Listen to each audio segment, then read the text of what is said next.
Magnanimity, called to greatness.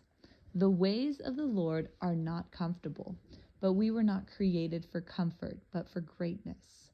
Pope Benedict XVI. When faced with choices in life, do you tend to pursue what is most noble, what will benefit others most, even if it is very difficult? Or do you tend to shy away from things that push you out of your comfort zone?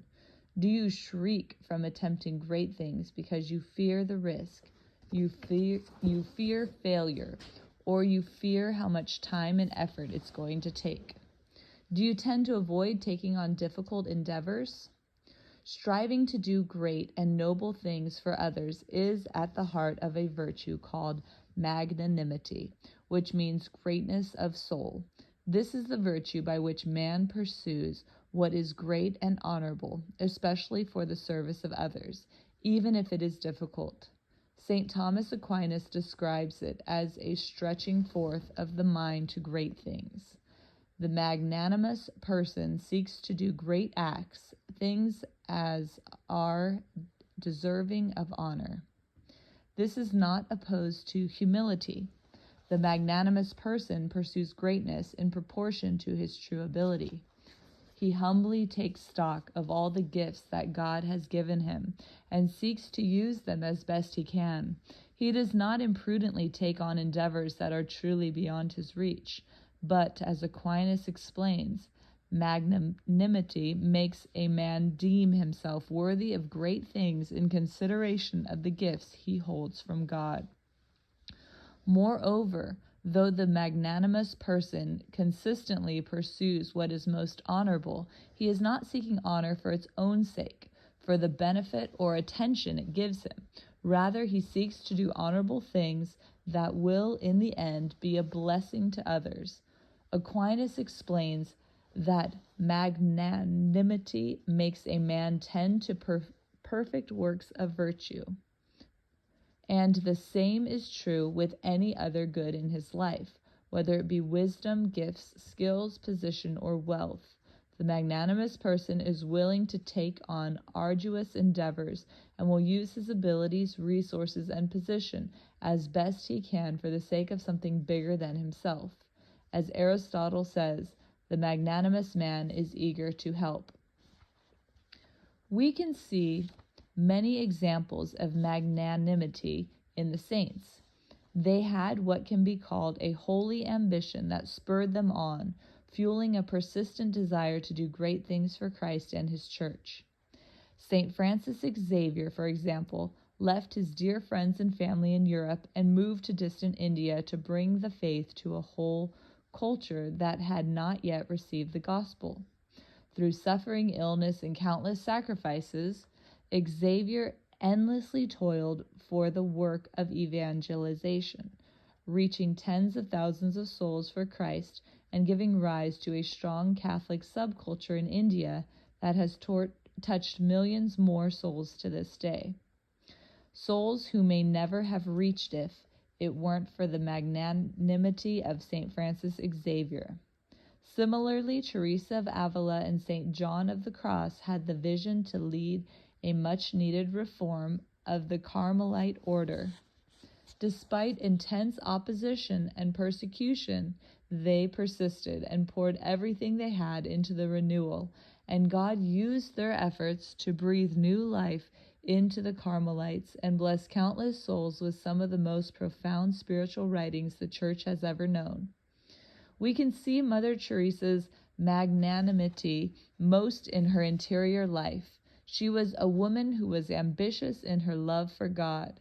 Though she had already taken vows as a religious sister, dedicated her entire life to God as a missionary, and long been committed to prayer, devotion, and holiness, she was not satisfied with simply serving Jesus. She once described how she desired not just to love Jesus, but to love him as he had never been loved before. As a result, she took a special private vow never to deny Jesus anything he asked of her. She wanted nothing less than total, absolute surrender of her will to his. The saints were never satisfied with going through the motions. They would not be comfortable with any mediocrity in their own lives and in the status quo in the world around them. They had a holy ambition to do great things for God, in the world, in their communities, in their own souls. But magnanimity is not only for the famous saints. It is also found in simple, small, ordinary people, moms and dads, teachers and students, nurses and computer programmers, people whose sincere willingness to assume arduous, challenging undertakings when necessary is used by God to do extraordinary things. A great man from Poland. When the Nazis occupied Poland in World War II, they sought to eliminate every element of Polish culture, including its Catholic heritage. But there was one Polish man who did not sit back and passively watch his country's faith be so severely attacked.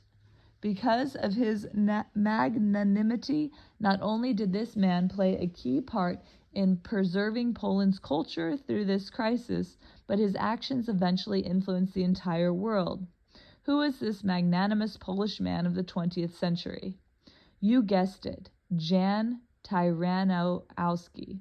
Jan Tyranowski was a tailor.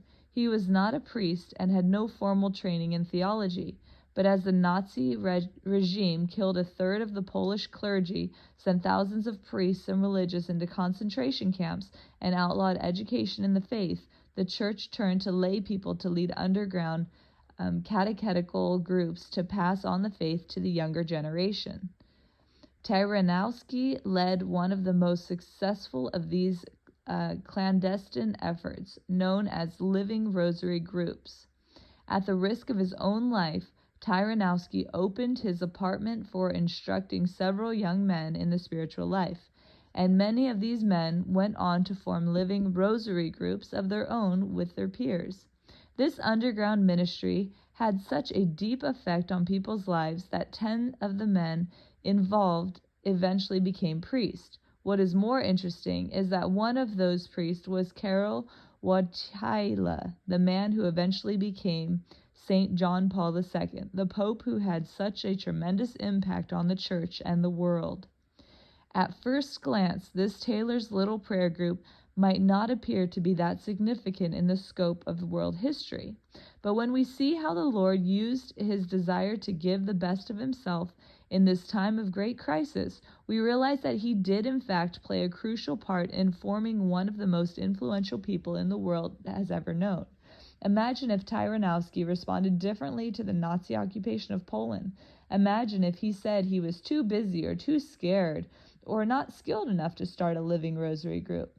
Indeed, the world might be a very different place today. We might not have had a St. John Paul II if it weren't for the magnanimity of Jan Tyranowski.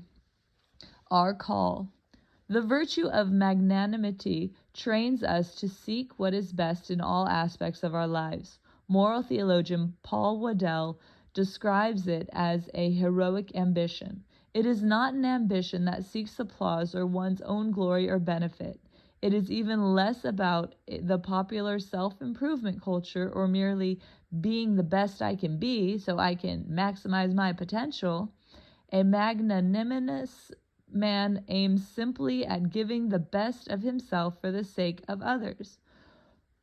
What he does is truly honorable, but he does not do it for his own gain or to receive the praise of men. He does it simply because it is a good and honorable thing to do. A magnanimous father, for example, has a readiness to undertake arduous tasks for the sake of his family. The magnanimous leader is willing to assume risk and throw himself into difficult pursuits for the sake of the community he leads. The magnanimous medical student pushes himself in his studies so he can offer the best possible care to his future patients. The magnanimous Christian is not satisfied with going through the motions with his faith. He seeks to grow in discipleship and be perfected in Christ.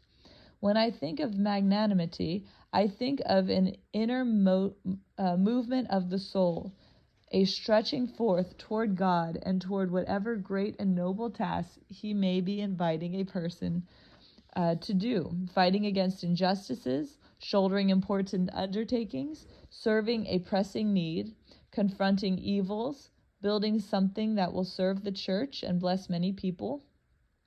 Unfortunately, our culture is put off by this Christian heroic ambition. Instead of lifting our eyes towards doing great and noble deeds with our lives, we are sedated by comfort and pleasure.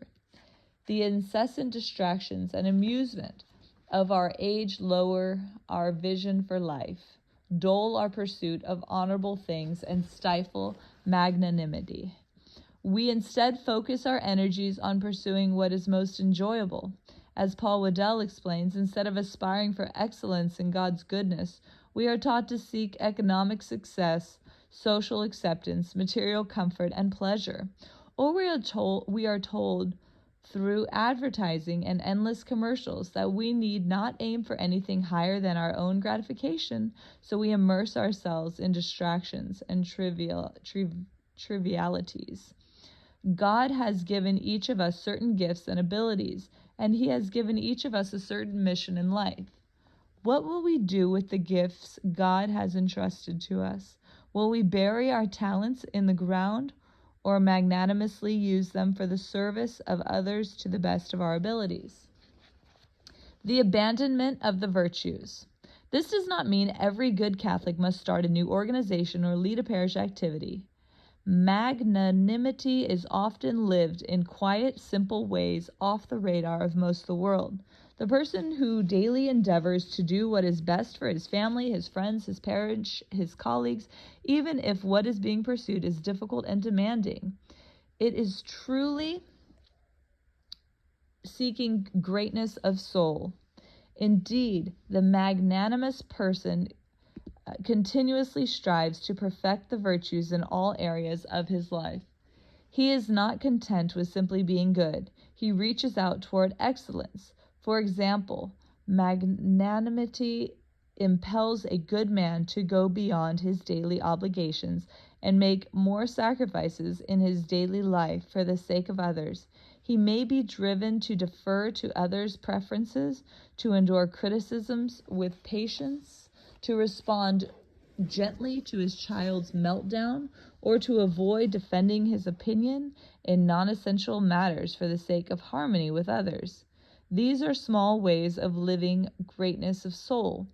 As such, magnanimity is sometimes called the adornment of all the virtues, for the magnanimous man endeavors to make the virtues he already possesses even greater, or as Aquinas explains, if his soul is endowed with great virtue, magnanimity makes him tend to perfect works of virtue. We all face moments in life when we are given an opportunity to give our best and make a difference. We notice a need in our community. Our pastor invites us to launch a new initiative.